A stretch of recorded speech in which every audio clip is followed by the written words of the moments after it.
Ya se conectó la arquitecta. Irina, si quiere le envían la solicitud para unirse a la transmisión.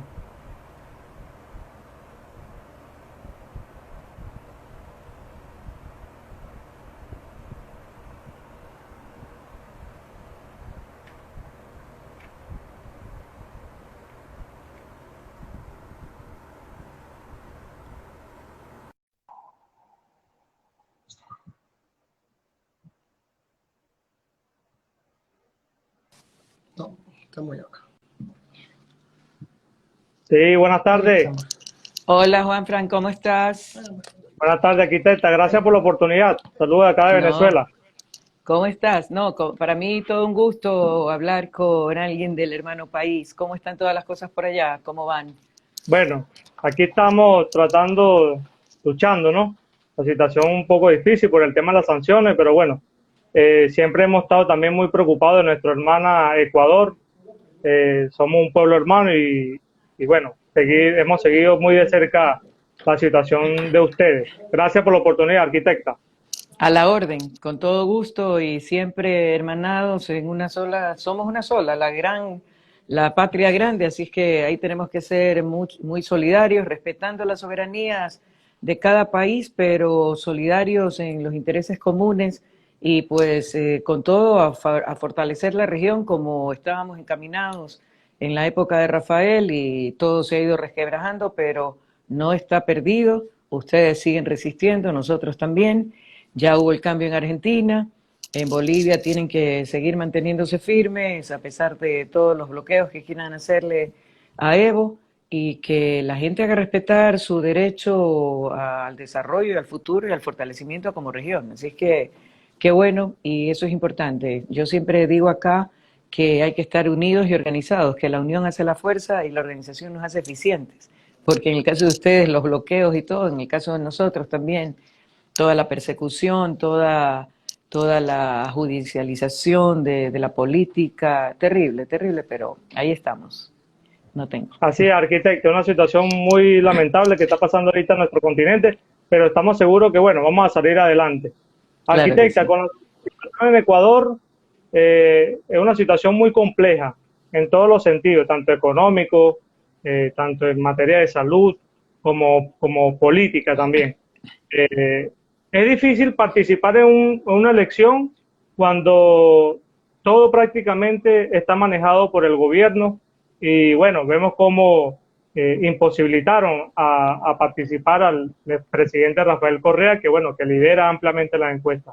¿Qué es lo que está sucediendo en Ecuador, arquitecta? Mira, la situación del Ecuador es crítica. Aún no hemos tocado fondo realmente porque este gobierno, una de las cosas que ha sabido manejar muy bien es esa capacidad de sorprendernos por la bajeza, por la vileza de la toma de decisiones y del que me importismo hacia el bienestar más elemental del pueblo ecuatoriano. Todas las decisiones que ha tomado desde que tuvo la posesión como presidente de la República, Lenín Moreno, ha sido a favor de la derecha, que al final han demostrado ser sus socios, sus amigos, sus compañeros de proyecto, de trabajo, traicionó y le dio la espalda al proyecto de la Revolución Ciudadana que era por el que se lo inscribió y por el que se pidió el respaldo traducido en votos a toda la población y le permitió llegar a Carondelet, pero le dio la espalda terriblemente. Entonces han sido decisiones desafortunadas, un manejo terrible y sumamente irresponsable de la economía. Hoy están acordando un nuevo desembolso de 6.500 millones de dólares con el Fondo Monetario Internacional. Anteriormente fue de 4.200 millones. Han ampliado el endeudamiento con bilaterales como China, por ejemplo, 600 millones inicialmente, después de haber criticado a China de que eran lo peor, que no sabían construir nada, que eran unos sinvergüenzas, que las obras que habían construido no valían, sobrepreciadas, etcétera, etcétera. Y después tuvieron que ir poco menos que de rodillas a suplicar por un apoyo, primero de 600 millones, y ahora están trabajando un nuevo desembolso de aproximadamente 2.000 millones. A eso se suma una salida voraz de capitales, porque mucha gente dice, bueno, a ver, tanto dinero que ha entrado, los bonos de deuda externa, las negociaciones con oro, tanto dinero que ha entrado, ¿dónde está? Porque no se ve para nada ese financiamiento del Estado. Ayer hubo algunas manifestaciones y encontrones fuertes con la policía por orden de la ministra de Gobierno, que le dice a la policía que sencillamente no dude, reprima, punto, en la forma que sea, al igual que se lo hizo en las marchas de octubre del año pasado, con las consecuencias de más de 11 muertos, personas que quedaron con discapacidades permanentes, detenidos, heridos, con diferentes grados de gravedad. Esos son posgradistas, médicos posgradistas que tienen 8 meses sin recibir una paga justa, una paga, no un favor, una paga por un trabajo devengado. Están también protestando los profesores que están impagos 3 meses. El personal de salud también amenazó con paralizar toda la atención médica y en Ecuador, al igual que en muchos países del mundo, están rebrotando con fuerza los casos de COVID. Y ahí sí tuvieron que hacer no sé qué maniobras para mantener tranquilos al personal de salud y algo les pagaron. Hoy están usando otra cosa que criticaron fuertemente el gobierno de Rafael Correa, el pago anticipado del impuesto a la renta de empresas que tienen ingresos importantes. Hoy lo están aplicando ellos. ¿Para qué?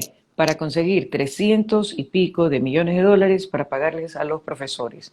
Nosotros estamos como régimen costa a medio año escolar, pero en la sierra están comenzando recién el nuevo régimen y los profesores dijeron, nos paramos. Entonces están desesperados. Sin embargo, no tuvieron ningún empacho en pagar casi 2.000 millones de dólares, con un perjuicio de más o menos 12.000 millones de dólares para el país, pagando los bonos de deuda externa en lugar de renegociarlos, en lugar de diferir su pago, como han hecho otros países, y los pagaron al 98% del valor nominal, cuando en mercado internacional están entre 25 y 35% de su valor nominal por el alto riesgo país del Ecuador, que sobrepasó en un momento dado los 6.000 puntos. Entonces, ahí es cuando queda ampliamente mostrada la indolencia de este gobierno, que también resolvió en media pandemia, cuando todo el mundo estaba en aislamiento, en cuarentena, cuando el precio del petróleo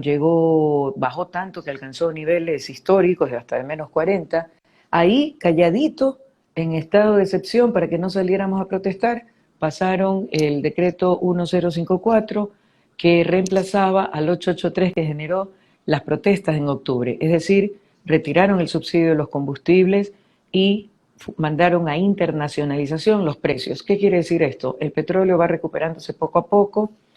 Los expertos señalan que se estabilizará el próximo año en alrededor de $65 y cada mes fijan un nuevo precio. 5 centavos más para esto, 3 centavos en la de acá.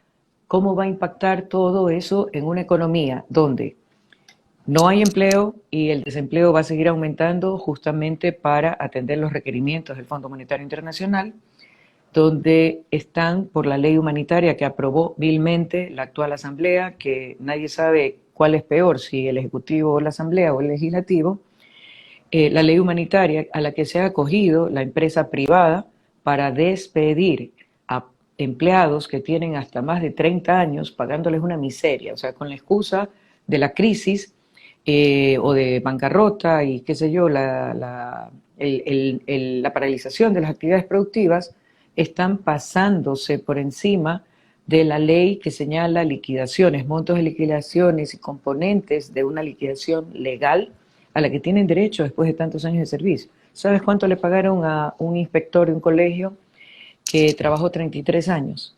$700. $700. Para que tengas una idea, el sueldo básico unificado es de un poquito más de $400. ¿Ok? Y la liquidación patronal se la difirieron a 14 años. Una persona que asumamos que empezó a trabajar a los 20 años, más 33, 35 años de trabajo, ¿quién le da trabajo a esa edad? ¿Dónde encuentra si no hay trabajo ni para los jóvenes? Entonces, por un lado tienes despidos, subempleo, empleo inadecuado, el sector informal que sigue creciendo, porque si yo no consigo trabajo, tengo que salir a la calle, aunque sea tratar de vender un vaso de cola o una funda de caramelos para poder llevar dinero y mantener a mi familia. Pero si a eso le sumas el incremento paulatino del costo de servicios y productos, ya los transportistas están pidiendo revisión de pasajes de transporte público, la canasta básica que está por encima de los $600, la reducción continua de la capacidad adquisitiva de aquellos que todavía tienen la dicha, la suerte de tener trabajo. La ley humanitaria también permitió la reducción hasta en un 40% de las horas de trabajo y de los sueldos. ¿A dónde vamos a parar? Están profundizando una crisis, están llevando al hambre a la población y esa es la realidad que vive nuestro país. Paralelamente, eso en una crisis financiera, en una crisis de salud generada por la pandemia, recortando hasta yéndose en contra de la ley presupuestos de salud y de educación. La Constitución es clara, en estado de excepción tú puedes tomar dinero de las instituciones públicas que lo tengan disponible, excepto educación y salud, y recortar presupuestos excepto en educación y salud. Y sin embargo acá la salud, siendo un tema álgido y de urgencia, dada la situación de COVID, no les importó. O sea, han muerto un montón de médicos, de enfermeras, de personal vinculado al sistema de salud nacional y privado. Ojo, el COVID no discrimina. Ha muerto gente de dinero, gente pobre, gente de clase alta, gente de clase media, gente de clase muy baja. O sea, han muerto de todos los sectores. Y ni eso les ha despertado el menor remordimiento. Paralelamente, en lo político, porque encima nos han coincidido dos periodos electorales. En marzo del año pasado, las seccionales, en las que se eligió prefecturas, alcaldías, concejales, es decir, integrantes de los consejos municipales y juntas parroquiales. Y ahora nos enfrentamos a las elecciones generales. Entonces, una persecución política, judicial, que arrancó en contra de Rafael Correa y luego pasó a los rostros visibles de la Revolución Ciudadana, finalmente, después de los resultados obtenidos el año pasado, en las elecciones seccionales por compromiso social, el partido político que nos acogió para poder participar, también se volcaron en contra del movimiento. El CNE, el año pasado, ante los resultados, en condiciones completamente adversas, cuesta arriba, nos declaró la primera fuerza política del país, la primera fuerza política del país, y se dispararon todas las alarmas. Ya no había que vencer o aplastar a Rafael Correa, nada más. Había que también aplastar a la fuerza, al movimiento que nos acogía.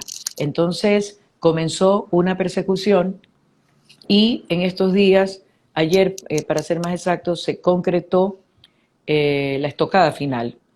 Han retirado del padrón electoral, del registro de organizaciones políticas, a Fuerza Compromiso Social y otras 3 organizaciones, sobre texto de no haber completado la cantidad de firmas, el 1.5% del padrón nacional, que se requiere por ley para tener vida jurídica, número de casillero a nivel nacional.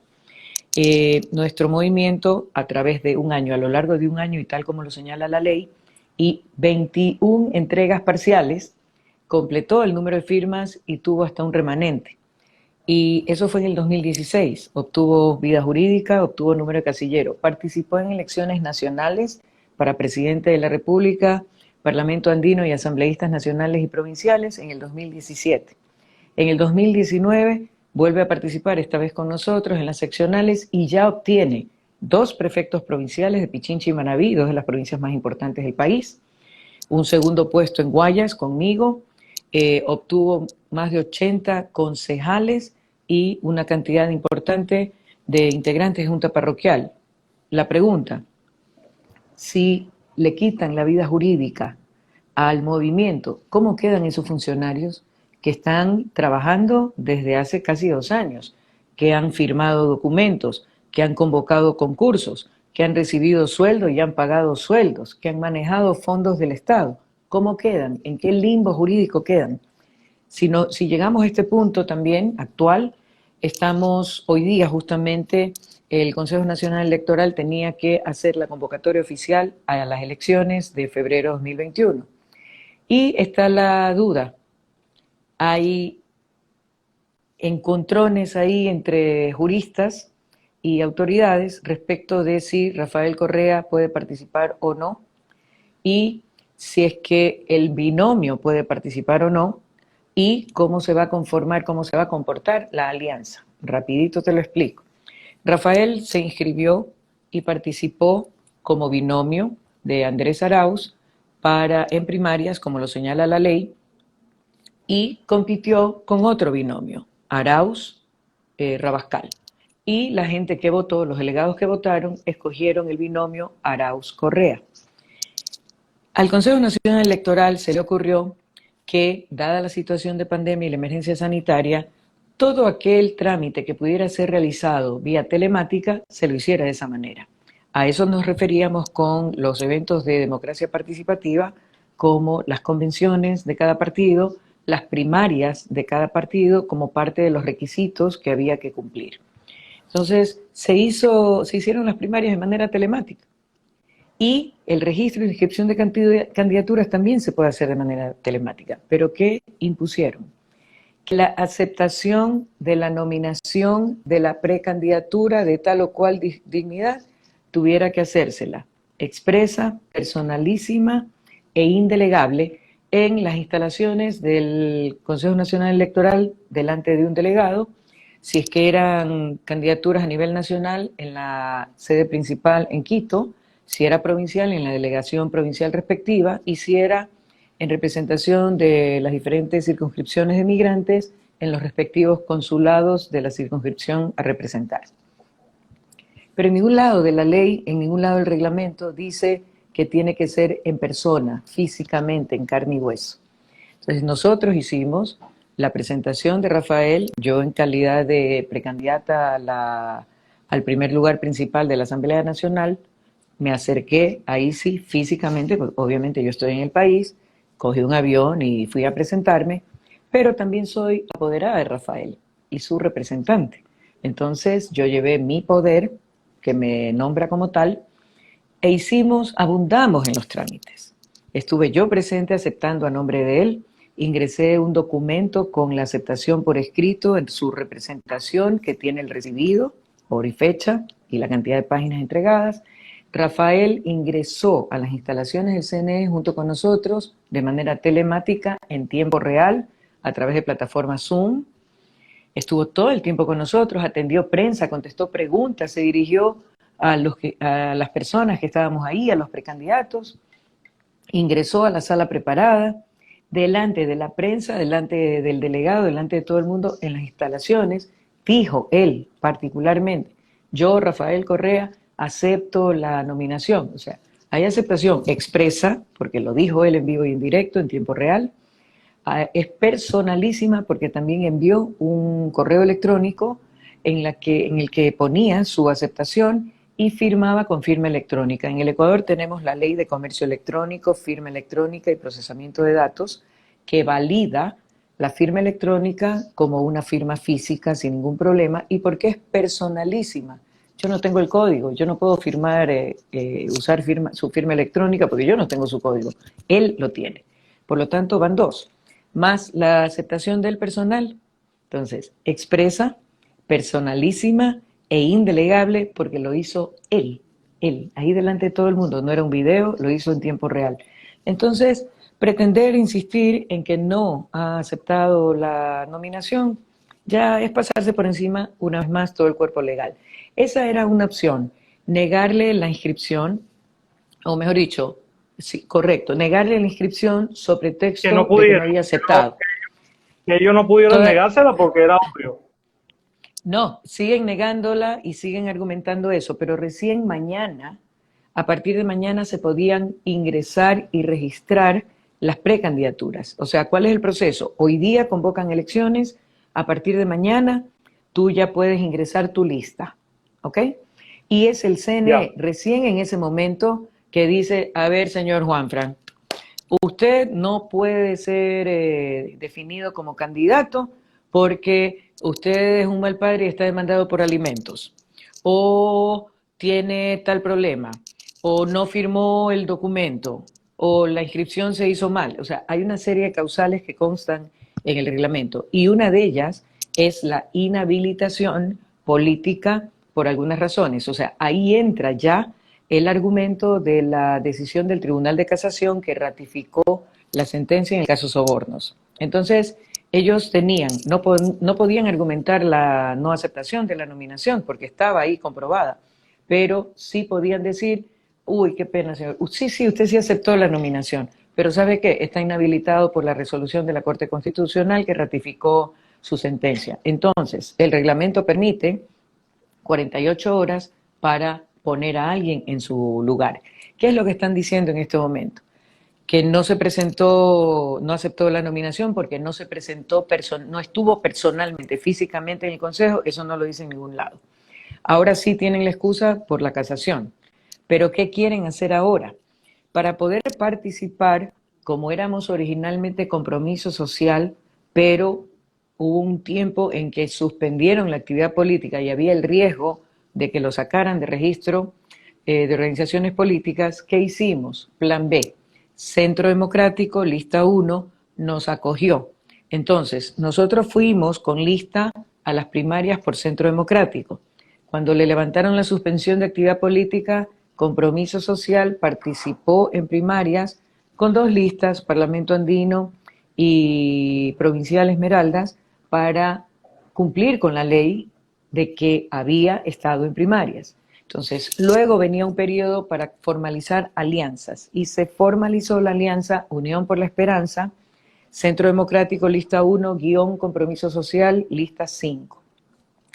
Ahí hay un trámite, se hace un reglamento que señala las condiciones en que se conforma la alianza y el CNE es el que tiene que aceptarla, aprobarla o no. Fue aprobada. Entonces, hoy, ¿qué nos hace pensar? Piensa mal y acertarás, ¿no? Con todo lo que ha hecho este gobierno, ¿qué es lo que nos toca pensar? Que aprobaron a propósito la alianza para después tener la excusa de que sacando del registro de organizaciones políticas a Compromiso Social, bajarse la lista completa. ¿Ok?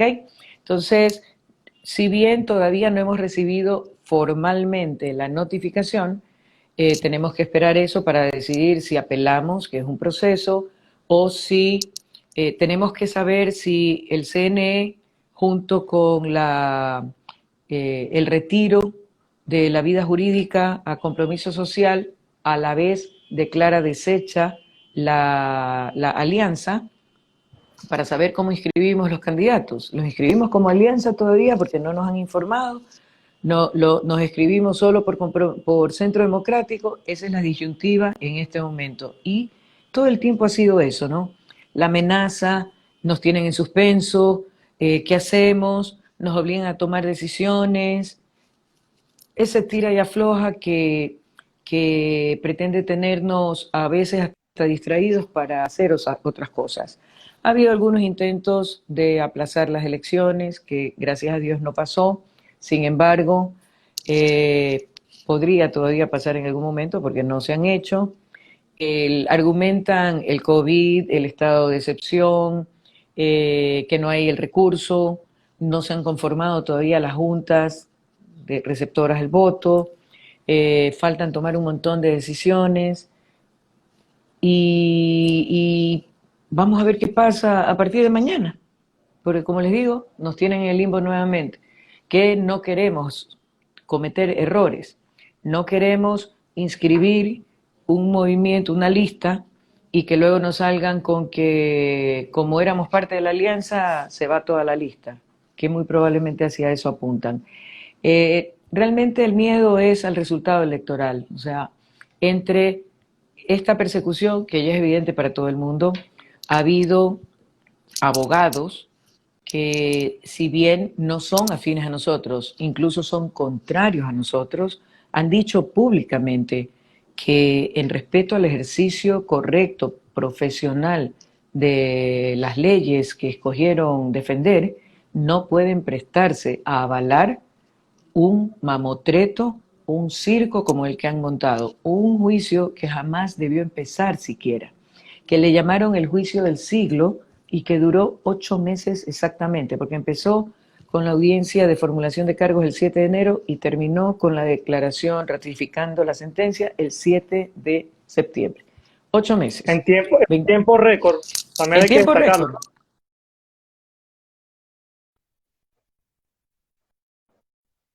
El titular Odebrecht pone presidente y ningún acusado de Odebrecht. Luego, 17 millones de dólares dados sobre texto de aportes a campaña para obtener beneficios de contratos millonarios. ¿Dónde están los 17 millones? ¿Sabes por qué lo acusan? Por un préstamo recibido de un fondo privado de $6.000. Sí. ¿Ya?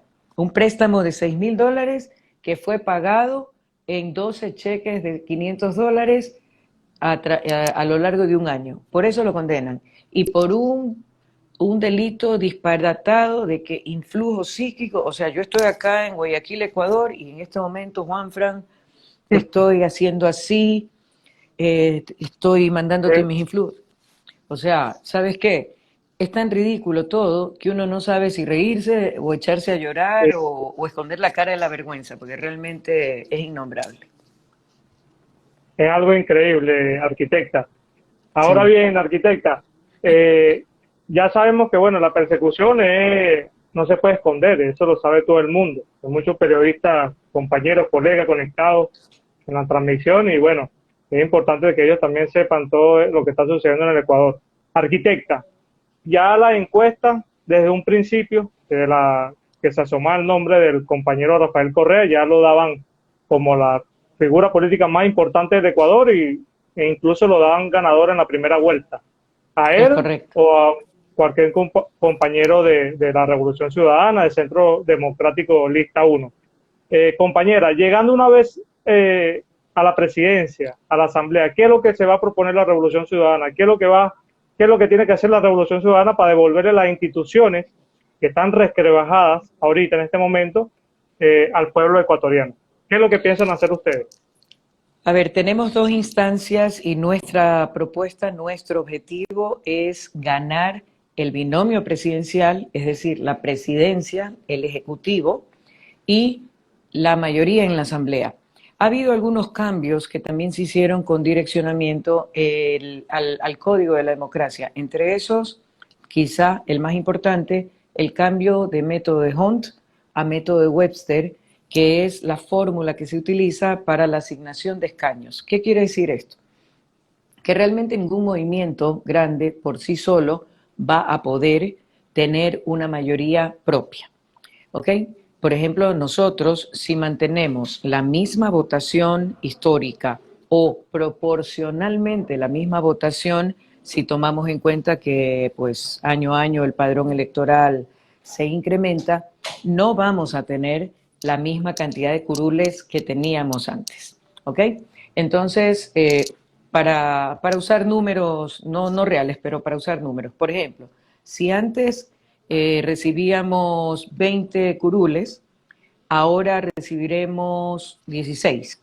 Y esas 4 que no recibimos se van por la fórmula del cálculo del método Webster a movimientos pequeños. Entonces, ¿qué es lo que va a producir esto? Va a producir una atomización de la asamblea. Es decir, los partidos o movimientos grandes van a tener su bloque, pero no les va a alcanzar para tener mayoría por sí solos. ¿Y qué es lo que vamos a tener que hacer? Hablar con uno, con otro, con el de más allá y el de más acá, y llegar a acuerdos, a consensos sobre ejes programáticos serios que nos permitan sumar a esos movimientos y a esas curules para conformar la mayoría que le dé la posibilidad de gobernabilidad y gobernanza al Ejecutivo. Ahora, ¿qué vamos a hacer? Tanto el Ejecutivo como el Legislativo actual están con unos índices de aceptación del 2%. O sea, como digo yo, están por las patas de los caballos y lo único que los separa del suelo es el espesor de la herradura, literalmente. Entonces, sí, te juro. Entonces, algo que tenemos que lograr a través de un trabajo honesto, serio, dentro del marco legal como corresponde, enfocado al bienestar de todo el pueblo ecuatoriano, es recuperar la confianza del pueblo ecuatoriano en la clase política, que está completamente venida a menos, Hoy decir político en el Ecuador es decir corrupto, decir delincuente, por unos cuantos que están ahí. Recuperar la honorabilidad, la respetabilidad de una función tan importante como el Ejecutivo y una función tan importante como el Legislativo. Recuerda que en el Legislativo se pronuncian leyes o reformas a leyes y se fiscaliza, por lo tanto se decide los parámetros con los que tenemos que vivir todos los ecuatorianos. ¿Y cuál es la idea de tener leyes buenas? Es que se pueda trabajar de manera correcta y mantener una relación armónica entre los diferentes sectores que conforman la sociedad ecuatoriana. Entonces, eso a grosso modo, ¿qué va a hacer el Ejecutivo? Andrés ha sido muy claro, él es economista, ya tiene un PhD, tiene maestrías, tiene experiencia en sector público, ha sido funcionario del gobierno de Rafael, es parte del Observatorio de la Dolarización, entonces 35 años, analista económico, pero no se queda solo en el análisis. Él en todas sus intervenciones hace el análisis de manera muy sencilla para que todo el mundo lo entienda, pero también habla de propuestas de solución y prácticamente inmediatas. Habla de dónde tienen que provenir los fondos de manera, como digo, inmediata para inyectarle esa liquidez que necesita la economía para que empiece a dinamizarse, por ejemplo, a través de los préstamos que antes existían por parte del Banco Central, ahí podrían haber 2.500 millones de dólares, cobrarle a los deudores que esos 4.200 millones que están pidiéndole al Fondo Monetario Internacional equivale a la deuda que les perdonó este gobierno a los grandes empresarios, que les cobren. ¿Por qué tú tienes que pagar? ¿Por qué yo, como ciudadana común y corriente, tengo que pagar y esas grandes empresas no? Entonces, ¿por qué la corona? Existen los fondos especiales del Fondo Monetario Internacional. La renegociación de la deuda externa definitivamente es un punto que tiene que arrancarse de inmediato. Es más, ya Andrés tuvo una reunión con el Fondo Monetario y fue muy claro y contundente decirles que, como era nuestra costumbre como proyecto político, se iba a privilegiar la atención a las necesidades de nuestro país y sobre todo de los sectores más vulnerables. La traída, la repatriación, ahí hay que trabajar conjuntamente con la parte legal, la repatriación de más de 30.000 millones de dólares que han salido del país, la firmeza y la aplicación del impuesto a la salida de capitales, que si bien no iba con la idea de impedir la salida en los casos que sea necesario, sí servía para hacer un seguimiento y para desestimular la salida de esos capitales. Hoy es viva la fiesta y este gobierno pretende incluso quitarlo. Las salvaguardas también es una medida importante porque se dio apertura total a las importaciones sin tener ningún control. El ministro de Finanzas actual representa al sector importador y eso ha representado también una merma y una frenada al desarrollo de nuestra industria nacional. Por lo tanto, acudiremos también a las salvaguardas que las permite la Organización Mundial de Comercio para fortalecer, para gravar o impedir el ingreso de importaciones y fortalecer nuestra industria nacional. Cuando tú tienes en este momento la balanza comercial está completamente desequilibrada por el incremento de las importaciones y el decrecimiento de las exportaciones, sobre todo perjudicadas más aún por el tema de la pandemia, los altos costos de producción en términos generales, entre otras cosas. Pero si tú fortaleces la importación y vienen cosas de afuera, ¿a dónde se va el dinero que pagas por esas cosas? Afuera. Entonces, el dinero continúa saliendo del país y pone en riesgo la dolarización. Así es que una de las principales pruebas por las que tiene que pasar Andrés, y lo ha dicho así muy claramente, es el fortalecimiento de la dolarización. Y para lograrlo hay que tener dólares circulando en la economía. Y para eso no pueden seguir saliendo capitales y tienen que volver los capitales que salieron.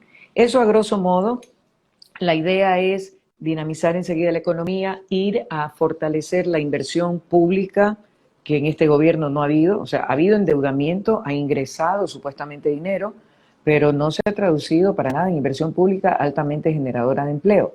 Entonces, también se va a fortalecer la inversión en obra pública para generar empleo directo e indirecto, de servicios, prestación de servicios y de productos, entre otras cosas. Eso, a grosso modo, en lo que tiene que ver el Ejecutivo. En el Legislativo, a ver, una de las principales acciones va a ser revertir esa ley mal llamada humanitaria que permitió el despido masivo de empleados, la reducción de sueldos, la reducción de horarios de trabajo, que eso en condiciones normales equivalía a la figura de despido intempestivo.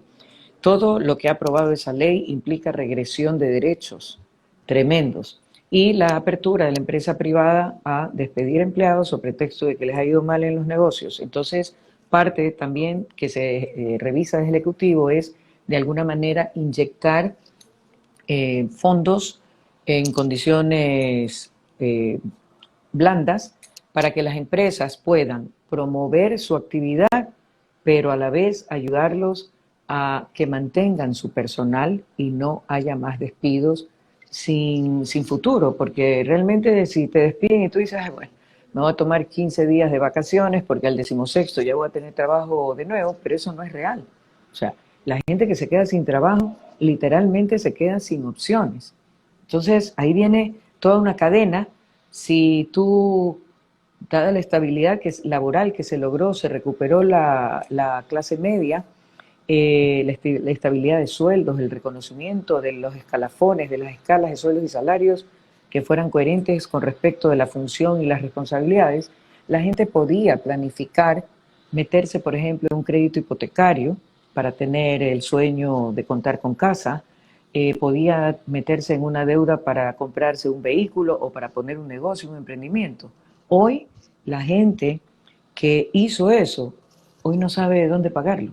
Entonces, va a haber carteras vencidas, va a haber pérdidas de casas, va a haber devolución de carros, quién sabe cuántas cosas, activas, entre otras. Y a partir del levantamiento del estado de excepción, ya la banca se volcó completamente y con toda la fuerza a cobrar las deudas de tarjetas, las renegociaciones de créditos que se tenían y que se autorizó durante la pandemia dentro del estado de excepción, entre otras cosas. Entonces, la situación del país realmente es terrible y, como digo, va a profundizarse más. Nosotros vamos a recibir un país en ruinas. No va a ser para nada fácil. Tampoco va a ser de soplar y hacer botella, de un día para otro la solución. Pero, gracias a Dios, tenemos a un economista brillante y Rafael seguirá acompañándonos con sus ideas, con su asesoría, con su visión, tal vez hasta un poquito a distancia, pero con una mejor perspectiva, para fortalecer esa gestión y ayudar. Siempre han trabajado muy en equipo Andrés y Rafael, por eso cuando se lo propuso Andrés para presidente y a Rafael para vicepresidente, era la combinación ideal de juventud, con esas ideas frescas, esa innovación, esa energía, esa brisa joven y la experiencia que la representaba Rafael. Entonces, igual, Rafa siempre nos va a seguir acompañando, nos va a seguir inspirando. Él es el líder indiscutible de nuestro proceso y estará siempre vigilante, aunque no pueda acompañarnos físicamente. Y yo creo firmemente que Andrés es un hombre joven, muy bien preparado, con una claridad absoluta de lo que pasa, muy auténtico y sobre todo muy capaz y sensible. Tiene clarísimo qué es lo que necesita el pueblo ecuatoriano, que hoy clama por estabilidad social, política, jurídica, laboral, para poder tener tranquilidad y paz, para poder desarrollar sus actividades sin la preocupación de levantarse y encontrarse con que ya mañana no tiene empleo, porque, esa es otra cosa, mira, la maldad en los niveles más altos. ¿Sabes cuándo les comunicaban que se habían quedado sin empleo? Por correo electrónico, a medianoche, un viernes, víspera de fin de semana o de feriado. Así de miserables han sido en este gobierno. Y disculpen el término, pero Sí, sí. realmente hasta podría usar algunas cositas más fuertes. Entonces, han mostrado una indolencia, una falta de humanismo total, falta de capacidad, una inoperancia, falta de humanidad.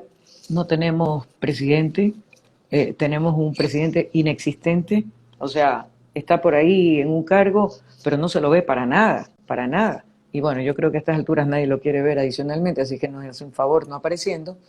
pero el gobierno está en manos de un par de funcionarios que hacen y deshacen y le pasan como por encima a la gente como con rodillos. O sea, hay una frustración de parte de la ciudadanía, hay un sentimiento de abandono, de falta de atención y ya comienzan, a pesar del COVID, la gente a salir a las calles a protestar porque ya no damos más, ya no damos más. Ya empiezan a anunciar paros de transportes, a pedir revisión de precios de pasajes, a paralizar servicios. Entonces la situación se va a agravar muchísimo más. Y también siguen los rebrotes del COVID, porque o sea, mucha gente dice, oye, o me muero del COVID o me muero de hambre. Entonces, si igual me voy a morir, por lo menos muero luchando, ¿no? Y ya la gente, a pesar, como te digo, del riesgo que aún existe, con sus medidas de bioseguridad, sus mascarillas, guardando la distancia en la medida de lo posible, pero ya están saliendo a protestar. ¿Y cuál es la respuesta del gobierno? Poner tramos y tramos de alambre de púas alrededor del Palacio de Carondelet para proteger al presidente. Increíble, Y algo increíble. es increíble y pues lastimosamente el sometimiento de las Fuerzas Armadas que no se las hace, no se las oye ni se las ve, ni se hacen sentir. La policía al servicio y bajo la disposición de la ministra de Gobierno, que también ha impresionado a más de uno en negativo, porque es una mujer sin escrúpulos, no se detiene ante nada, con una cara fría, una sangre fría impresionante. Y bueno, esa es la realidad que nos Y toca vivir. arquitecta, y se declara de izquierda, pero también se reúne con Lazo. Es algo increíble, ¿no? Esta ministra de gobierno que tienen ustedes allá en Ecuador. Mira, es increíble porque ella fue parte del proceso de Revolución Ciudadana, como parte de Ruptura de los 25, fue de los forajidos que tumbaron gobiernos, luego fue parte de la Alianza País, ocupó como tal, porque como movimiento nunca han llegado a nada, pero como parte de la Alianza llegó a la Asamblea, presidió comisión, luego se peleó con el gobierno, pero siguió siendo asambleísta y siguió presidiendo una comisión. Y bueno, ha sido muy hábil, pero ¿qué es lo que ha demostrado? Que no tiene el menor código moral, que no tiene la menor ética, que usa a la gente y cuando ya no le sirve sencillamente le da la patada. Y el problema es, el verbo que conjuga es el yo. O sea, no se detiene ante nada. Así es que no sé si ya nos haya mostrado todos sus alcances, pero es terrible lo que pasa. Y la gente se siente abandonada, o sea, un ministro de salud que al principio se lo veía en la pandemia, por ahí dando alguna declaración, hoy tampoco se lo ve para nada, cuando los hospitales siguen colapsados, cuando los casos, las cifras que da oficialmente el gobierno no tienen absolutamente nada que ver con la realidad, los comparativos que se han hecho en cuanto a los históricos, a las cifras históricas de fallecidos a través del registro civil versus las declaradas. Estamos hablando de que superan los 30.000, pero siguen hablando de, creo que no llegan ni a 12.000 muertos, las cifras oficiales. Entonces, si hay valores engañosos, equivocados, ¿cómo puedes tomar decisiones correctas para atender los posibles escenarios que se puedan dar? Entonces, eso es lo que estamos viviendo, pero tenemos muchísima fe, las encuestas siguen subiendo a favor nuestro, ya no solamente de la militancia, las bases o los simpatizantes, el famoso voto duro y todo, no. Hoy hay una realidad adicional. Muchos sectores de la ciudadanía que incluso han sido detractores nuestros o que no comparten el estilo de hacer gobierno de Rafael, hoy por comparación de los 10 años de Revolución Ciudadana y los 3 años y pico de este desgobierno, hoy han tenido que decir públicamente, la verdad es que Correa me cae mal o no me gusta su personalidad, pero con Correa teníamos estabilidad social, política, jurídica, laboral, seguridad ciudadana. Hoy no hay un lugar del país que tú puedas decir, no, por aquí puedo transitar sin peligro. En cualquier momento, sea un barrio residencial, sea un barrio marginal, en cualquier momento, en cualquier lugar y por cualquier motivo. Entonces, cada vez hay más desesperación, Los colegios ya empiezan a cobrar las pensiones en su valor completo cuando había una disposición de tener algunas consideraciones. Entonces, cada vez el agua, el nivel del agua sube más y ya la gente siente que se ahoga. Y hoy ven nuevamente en nosotros, ya por comparación, porque lo hicimos, porque mostramos que en 10 años que era posible trabajar en conjunto con priorización de los sectores más vulnerables, pero trabajando con todos los sectores del país, que era posible tener un país encarrilado al desarrollo, al bienestar, a la inclusión, a la equidad. Hoy la gente siente que le han quitado su futuro. Entonces, nuestro mensaje es a no perder la esperanza. Hay una luz al final del túnel que conforme pasan los días se va haciendo más fuerte y al final será una llamarada, porque hemos hecho asimismo un llamado a todos los sectores de la población, aquellos que crean en el progresismo, más allá de posiciones extremas de izquierda a derecha, el progresismo que pues beneficia a todo el país, porque la afectación hoy es a todo el país, si bien hay su dosis de direccionamiento. Arquitecta, Sí, ¿me escucha? Sí. sí, sí. Arquitecta, aquí para ir finalizando, agradecerle nuevamente por este tiempo valioso que nos ofrece. Se han conectado muchos compañeros periodistas latinoamericanos aquí en nuestra conversación. Y quisiera que le dijera un mensaje a todo nuestro continente, a toda nuestra región, donde su hermano, junto al comandante Hugo Chávez, creó esos lazos afectivos y que, bueno, que después de la partida física del comandante Hugo Chávez, el que estaba llamado a sucederlo era su hermano, el expresidente Rafael Correa. Quiero que le mande un mensaje a todos esos compañeros que se están conectando de Chile, Bolivia, Argentina, de Europa, de Londres, mucha gente de distintas partes del mundo conectado, arquitecto. Ya. Antes de mandar el mensaje voy a contestar una inquietud. Los jóvenes profesionales, mira, una de las grandes transformaciones que se hicieron en el gobierno de Rafael fue el reconocimiento de los jóvenes no como el futuro de la patria, sino como el presente. Y eso implicaba crear condiciones para que ellos se formaran adecuadamente en las diferentes líneas de conocimiento y para eso se hizo toda una reforma al sistema educativo en todos los niveles, inclusive tercer nivel. Se crearon universidades específicas como Yachay, que también este gobierno la quiere desaparecer, y que nuestros graduados están recibiendo reconocimientos internacionales por sus proyectos presentados. Se otorgaron más de 15.000 becas. Hoy también las becas desaparecieron. Esos chicos, hay una legión de jóvenes que tienen tercer y cuarto grado de educación superior, están dispuestos a poner su contingente para trabajar junto a nosotros en esa transformación, vaya, pues cambio generacional para que la juventud asuma con fuerza las cosas. Algo que también se implementó, efectivamente, como dice el chico que escribía, te ponían en los avisos clasificados, ¿no? Máximo 35 años de edad, pero te pedían 20 de experiencia. Entonces tú decías, los números no me dan, ¿verdad? Entonces, algo que se implementó fueron las prácticas preprofesionales, es decir, la obligatoriedad de que las empresas abrieran las puertas a los estudiantes de la universidad de los últimos años para que ellos pudieran, en función de lo que estaban estudiando, ganar experiencia a través del trabajo. Y entonces ahí sí enfrentar ya la vida profesional como tal con su dosis de conocimiento más allá de las aulas universitarias.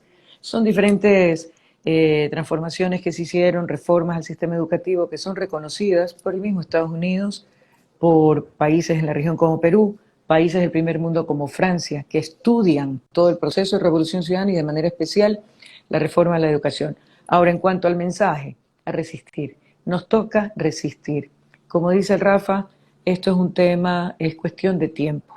Ya vimos la primera parte de la aplanadora a través del Fondo Monetario Internacional, de la injerencia de Estados Unidos a través de sus embajadas, de las diferentes formas que tiene de meter la mano para tener el control de los recursos naturales en los países, y que borraron completamente a los gobiernos progresistas y de izquierda de los países de la región. Pero a la vez, como ellos sí son los corruptos y sí utilizaron métodos ilegales, chuecos, para lograr sus fines, hoy la justicia tarda, pero llega. Empezamos a ver condenas ya en Brasil, por ejemplo, a quienes hicieron toda la programación para impedir que Lula pudiera participar, para quitarle las oportunidades a Dilma, entre otras cosas. Igualmente en Argentina vimos la transformación, un Macri que ofrecía el oro y el moro, completamente derecha, que hincó la rodilla ante el Fondo Monetario Internacional, uno de los más altos endeudamientos que registra la historia del fondo justamente es el de Argentina, y la gente dijo basta, basta, y nuevamente le dio el apoyo a un gobierno de izquierda y progresista. Entonces, yo creo que ese viento de izquierda y de progresismo está soplando nuevamente en la región. ¿Y qué es lo que tenemos que hacer? Fortalecernos en nuestros respectivos territorios, en nuestros respectivos países, sin desconocer y sin dejar de lado las relaciones entre países hermanos, para arrimar el hombro y en una sola unidad volver a recuperar UNASUR, volver a recuperar esos organismos que se crearon justamente para fortalecer a la región, volver a analizar la posibilidad del Banco del Sur, es decir, el fortalecimiento regional en lo económico, en lo financiero, en lo político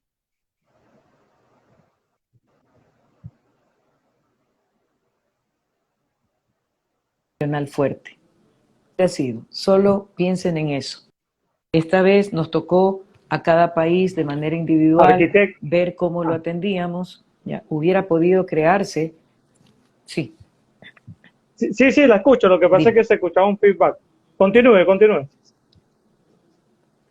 Ah, ya. Ya. Entonces, lo que digo es, imagínense cómo hubiera sido el manejo de la pandemia si hubiéramos tenido esa fortaleza regional, esa unidad regional, más allá de las tendencias o de la línea ideológica, hubiéramos podido tener un consejo médico, establecer políticas de atención, protocolos, intercambios de ayuda, hasta de alimentos, qué sé yo, a nivel regional. Y eso no se dio por esta interferencia, por estos gobiernos disruptivos que se han apoderado de algunos de nuestros países en la región. Ustedes han resistido a pesar de todos los bloqueos, de todas las amenazas, son un pueblo unido, fortalecidos, cohesionados, con una línea ideológica fuerte y una formación política e ideológica que lleva años. Nosotros todavía dispersos, pero yo creo que cada vez más allá, en este caso, de la línea ideológica, la realidad que vivimos y que nos ha golpeado a todos, que nos da un mensaje claro de que hay que apoyar gobiernos que quieran el bienestar para el pueblo. Nosotros lo demostramos a lo largo de 10 años y ya hoy la ciudadanía puede comparar. Lo vamos a lograr nuevamente a partir de febrero del 2021. Y a fortalecer, a pensar en grande, a sobrepasar fronteras, a pensar en la patria grande. Unidos y organizados somos más fuertes y somos más eficientes. Y si no, miren la Unión Europea. ¿Para qué tenían que unirse si eran países del primer mundo, fuertes? Pero miren también por todo lo que han pasado. Y en conjunto, como unidad, han podido superarlo y poco a poco van sobrellevando crisis como la financiera mundial que afectó, por ejemplo, Grecia, que se iba quedando atrás. Y ojo, Grecia firmó con el Fondo Monetario y se ha ido quedando rezagada.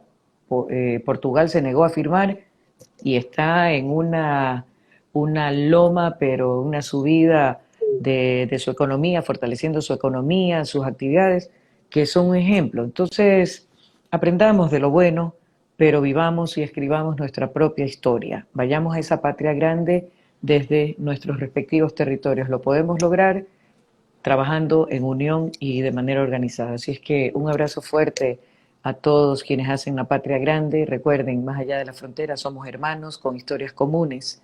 Así es que a no olvidar eso, como una gran familia, como un gran equipo, a luchar por nuestras libertades, por nuestra soberanía, en todo sentido, alimentaria, financiera, política, por nuestras autonomías y por el fortalecimiento de la región. Es una responsabilidad que debemos asumir también. Muchas gracias, arquitecta, por su tiempo. Y bueno, desde acá le mandamos toda nuestra fortaleza a usted y a todo el pueblo del Ecuador, a su familia en lo personal. Y bueno, Muchas ya gracias. saben que no están solos y estamos con ustedes. Un fuerte abrazo. Gracias por... Gracias a ti, muchas gracias y un abrazo fuerte a todo el pueblo venezolano. Gracias, gracias, muchas gracias.